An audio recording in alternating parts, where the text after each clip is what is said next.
فأعوذ بالله من الشيطان الرجيم. بسم الله الرحمن الرحيم.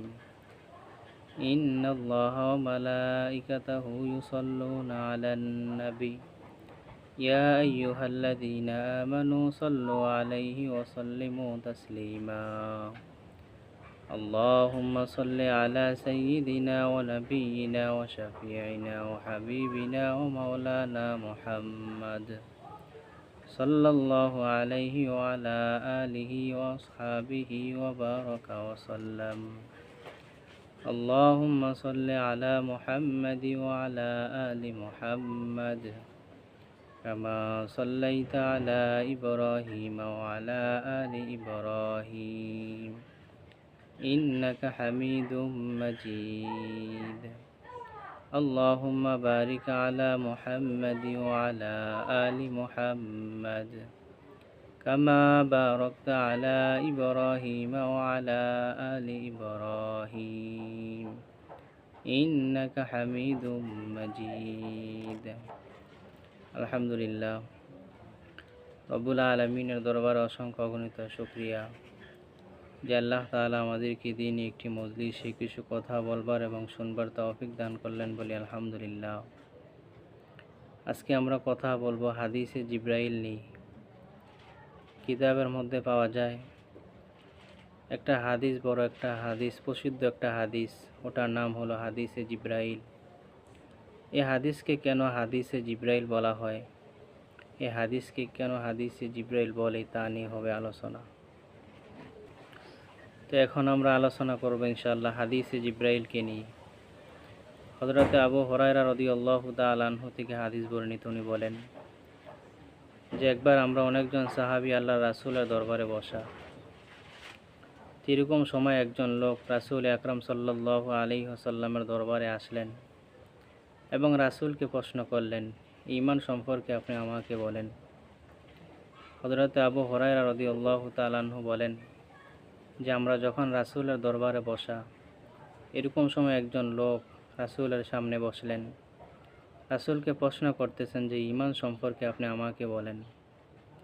তো আল্লাহর রাসূল সাল্লাল্লাহু আলাইহি ওয়াসাল্লাম ওনার প্রশ্ন শুনে রাসূল বলতেছেন, ঈমান হলো আল্লাহ তাআলাকে বিশ্বাস করা এবং ফেরেশতাদের উপর বিশ্বাস রাখা এবং কিয়ামতের দিনের উপর বিশ্বাস রাখা এবং রাসূলের প্রতি বিশ্বাস রাখা এবং কোরআনে কারিমের প্রতি বিশ্বাস রাখা, আল্লাহ তাআলা যে ফেরেশতা সৃষ্টি করেছেন ওগুলোর উপরে বিশ্বাস রাখা এবং পুনরায় জীবিত হওয়ার উপর বিশ্বাস রাখা, এটার নাম হলো ঈমান।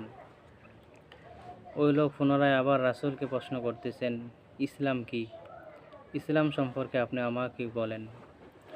তো আল্লাহ রাসূল সাল্লাল্লাহু আলাইহি ওয়াসাল্লাম ওই ব্যক্তিকে বলতেছেন, ইসলাম হলো আল্লাহর ইবাদত করা, আল্লাহর সাথে শিরিক না করা, নামাজ আদায় করা, যাকাত দেওয়া, রমজানের রোজা রাখা। ওই ব্যক্তি যখন এই উত্তরটা শুনলেন, ওই ব্যক্তি আবার রাসূলকে প্রশ্ন করতেছেন, ইহসান কি? ইহসান সম্পর্কে আপনি আমাকে বলেন। তো আল্লাহ রাসূল সাল্লাল্লাহু আলাইহি ওয়াসাল্লাম ওই ব্যক্তিকে বলতেছেন, ইহসান হলো তুমি আল্লাহর ইবাদত করবে, এরকমভাবে আল্লাহর ইবাদত করবে যেন তুমি আল্লাহ তাআলাকে দেখতেছ, অথবা তোমাকে আল্লাহ তাআলা দেখতেছে, এরকমভাবে তুমি ইবাদত বন্দেগী করবে, এটার নাম হলো ইহসান। 4 নাম্বার, ওই ব্যক্তি প্রশ্ন করতেছে যে কিয়ামত কবে হবে, এই সম্পর্কে আপনি আমাকে বলেন। তো রাসূল আকরাম সাল্লাল্লাহু আলাইহি ওয়াসাল্লাম বলতেছে যে কিয়ামত কবে হবে এটা আল্লাহ তাআলাই ভালো জানে, এটা সম্পর্কে আমি তোমাকে কিছুই বলতে পারবো না, তবে কিছু আলামত বলে দিতে পারি কিয়ামত সম্পর্কে, যে কিয়ামত কখন হবে। এই আলামতগুলো যখন দেখতে পারবা, বুঝতে পারবা, তখন বুঝবা যে কিয়ামত হবে। 1 নাম্বার আলামত হলো, যখন কিয়ামত হবে, 1 নাম্বার আলামত হলো অযোগ্য লোক এরকমভাবে যোগ্য জায়গার মধ্যে বসবে। আরও আলামত হলো এরকমভাবেই রাসূল আকরাম সাল্লাল্লাহু আলাইহি ওয়াসাল্লাম বলেন, মনিব দাসী তার মনিবের উপর রাজত্ব করবে, এরকমভাবে রাজ্য চালাইবে। তো ওই ব্যক্তি যখন এই কথাটা শুনলেন, আল্লাহ রাসূল সাল্লাল্লাহু আলাইহি ওয়াসাল্লাম বলল যে 5টা জিনিস সম্পর্কে আল্লাহ তাআলাই ভালো জানে। দুনিয়ার কেহ পাঁচটা জিনিস সম্পর্কে কেউ জানে না, আল্লাহ তাআলাই ভালো জানে। এক নম্বর হলো কিয়ামত কখন হবে, এটা আল্লাহ তাআলাই ভালো জানে, দুনিয়ার কেউই এই সম্পর্কে অবগত নাই।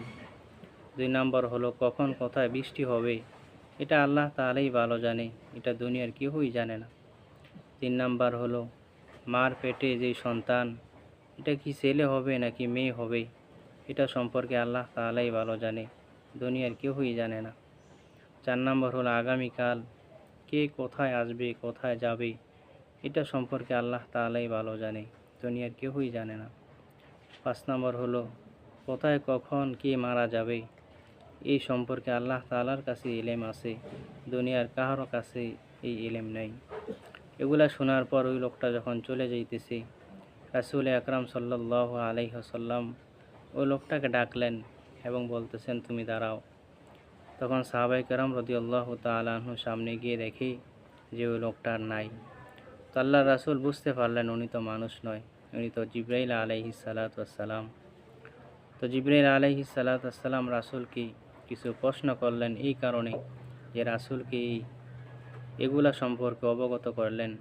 আল্লাহর রাসূল সাল্লাল্লাহু আলাইহি ওয়াসাল্লাম বলেন যে জিবরাইল আলাইহিস সালাতু ওয়াসসালাম আমার কাছে আইসা এই প্রশ্নগুলা যখন করলেন, আমি রাসূল এই প্রশ্নগুলা অনেক অবগত হয়েছি এবং অনেক কিছু এই জিবরাইল আলাইহিস সালাতু ওয়াসসালামের কাছ থেকে আমি জানছি।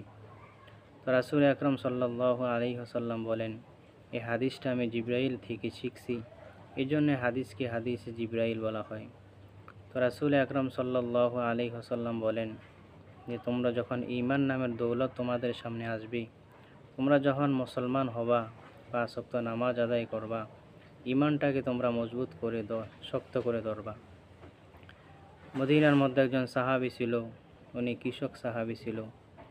উনি দিনে উনি কৃষি কাজ করতেন এবং বিকালবেলা উনি যে কৃষি কাজ থেকে যে জিনিস উৎপাদন হইতো ওগুলা উনি মদিনার বাজারে উঠিয়ে বিক্রি করতেন। তো যে রাস্তা দিয়ে যাইতেন এই রাস্তা দিয়ে আল্লাহ রাসূলের সাথে উনি দেখা করে যাইতেন। তো আল্লাহ রাসূল সাল্লাল্লাহু আলাইহি ওয়াসাল্লাম যখনই ওনাকে দেখতেন, আল্লাহ রাসূল বলতেন ওই যে আমার দোস্ত আসতেছে।